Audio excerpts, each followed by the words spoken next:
हाय, सगळ्यांचं स्वागत आहे माझ्या या नवीन व्हिडिओमध्ये। अनंत चतुर्दशी होऊन गेली आणि त्या दिवशी मी एकटीने मोदक बनवले होते। खरं सांगू का, मला खरंच वाटत नव्हतं की मी एकटीने हे सगळं करू शकेन। म्हणजे मी मोदक तसे 21 का 25च बनवले, पण मला वाटतच नव्हतं की मला मोदक जमू शकतील। पण मी ट्राय करू असं म्हटलं। आता मोदकचं सारण बनवताना गूळ खोबरं तर घेतलं, पण सारणामध्ये गुळाचं प्रमाण जास्त झालं आणि त्यासोबतच मी वेलचीसुद्धा टाकायला विसरली। पण म्हटलं काही हरकत नाही, 1 चमचा तांदळाची पावडर टाकली आणि सारण व्यवस्थित झालं। आणि मग नंतर तांदळाची पिठी बनवायला घेतली। त्याच्यासाठी मी उकळत्या पाण्यामध्ये हवं तेवढं तांदळाचं पीठ घेतलं, तूप टाकलं आणि चवीपुरतं मीठ टाकलं।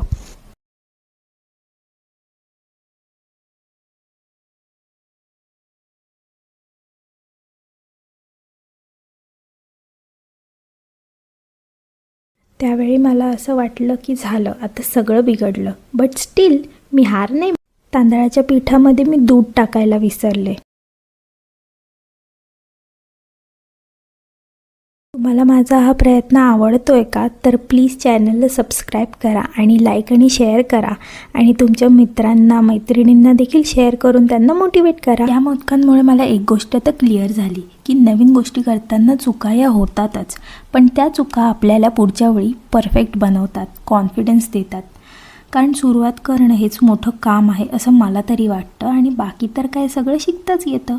मोदक परफेक्ट नाही आहेत, पण माझ्या दृष्टीने हे मोदक बेस्ट आहेत, कारण हे मी स्वतः बनवले, तेही पहिल्यांदा। मला ना उकडीचे मोदक खूप जास्त आवडतात। कितीही वेट गेन झालं तरी मी उकडीचे मोदक हे गणपतीमध्ये खूप खाल्लेत आणि तेही मन भरून खाल्लेत। तुटके मुटके का असेना, मी मोदक बनवण्याचा प्रयत्न करत होती आणि जसजसे मी मोदक बनवत गेली तसा तसा मला कॉन्फिडन्स येत गेला। काही मोदक तुटले, काही खूप छान झाले, काहींच्या कळ्या खूप आल्या, काहींना फार कमी कळ्या आल्या, काहींची तांदळाची जी पारी होती ती खूप जाड होती, काहींची बारीक होती। पण मी म्हटलं की मोदक मी आज करूनच राहणार आणि शेवटी मी ते सगळे बनवले, वाफवले, खूप छान झाले मोदक। आणि तुम्ही बघू शकता, जे चांगले मोदक आहेत ते इथे दिसत आहेत आणि जे तुटके होते किंवा व्यवस्थित शेपमध्ये नव्हते तेही मी देवाला दाखवले, कारण की मी ते ऑफकोर्स मनापासून बनवले होते। चला, आय होप तुम्हाला हा व्हिडिओ आवडला असेल आणि माझे मोदक कसे झालेत किंवा मी कसे बनवले, तुम्हाला काय वाटलं